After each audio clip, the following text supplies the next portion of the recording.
Hello everyone and welcome back to Law Statistics.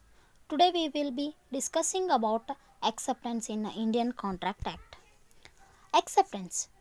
The Indian Contract Act 1872 defines acceptance in section 2B as when the person to whom the proposal has been made signifies his assent thereto, the offer is said to be accepted.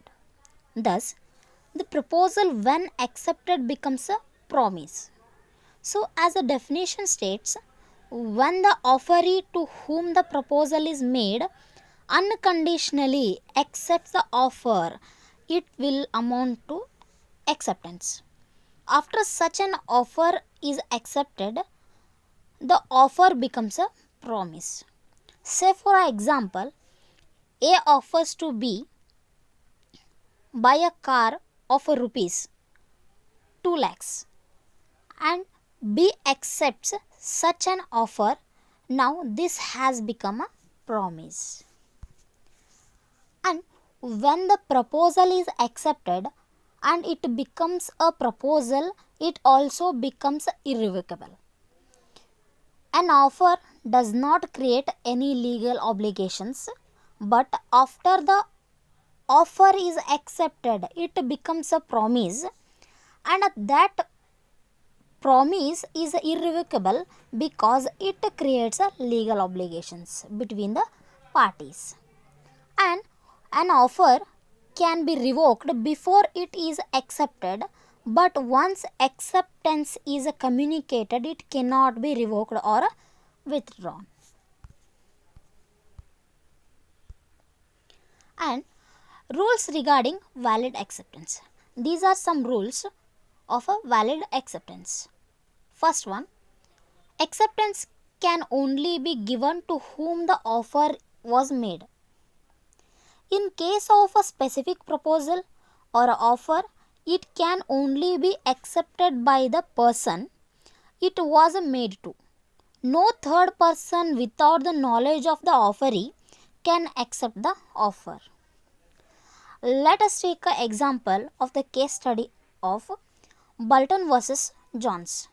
Bulton bought Brooklet's business, but Brooklet's did not inform all his creditors about the same. On the situation, Johns, a creditor of Brooklet's, placed an order with him. Bulton accepted and supplied the goods. Johns refused to pay since he had debts to settle with the Brooklet's. It was held that since the offer was never made to Bulton, he cannot accept the offer and there is no contract.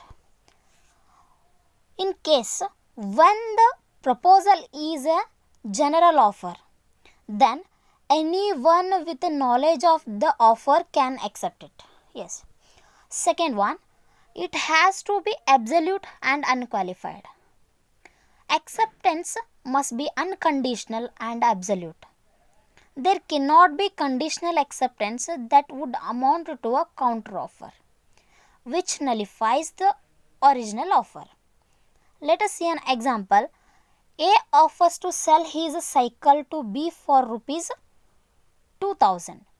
B says he accepts if A will sell it for 1500 rupees. This does not amount to the offer being accepted. It will count as a counteroffer. Also, it must be expressed in the prescribed manner. If no such prescribed manner is described, then it must be expressed in the normal and a reasonable manner, that is, as it would be in the normal course of a business. Implied acceptance can also be given through some conduct act, etc. The third one, acceptance must be communicated. Yes, for a proposal to become a contract, the acceptance of such a proposal must be communicated to the promisor. The communication must occur in the prescribed form or any such form in the normal course of a business if no specific form has been prescribed. Further, when the offeree accept the proposal, he must have known that an offer was made. He cannot communicate acceptance without a knowledge of the offer.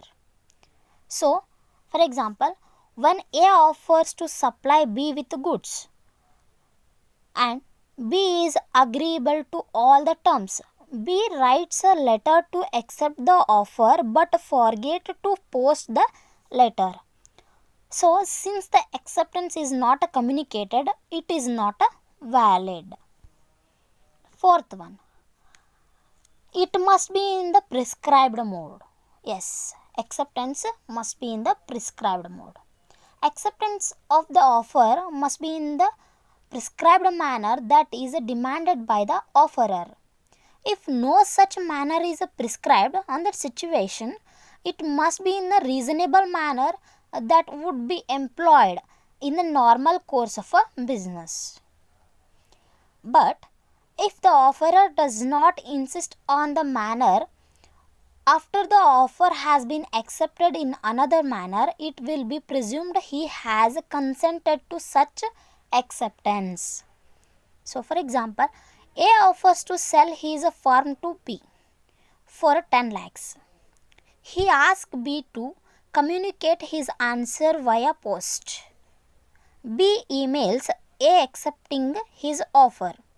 Now, A can ask B to send the answer through prescribed manner, but if A fails to do so, that situation it means he has accepted the acceptance of a B and a promise is made.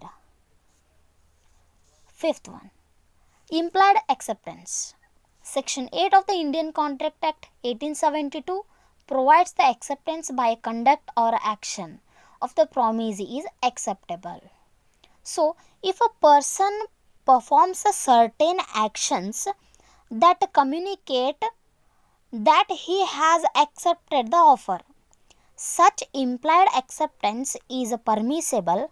So, if A agrees to buy from B 100 bales of a hay for rupees 1000 and B sends over the goods, his action will imply he has accepted the offer. That is called as a implied acceptance. Thank you so much, and please subscribe our YouTube channel and press the bell icon so you will never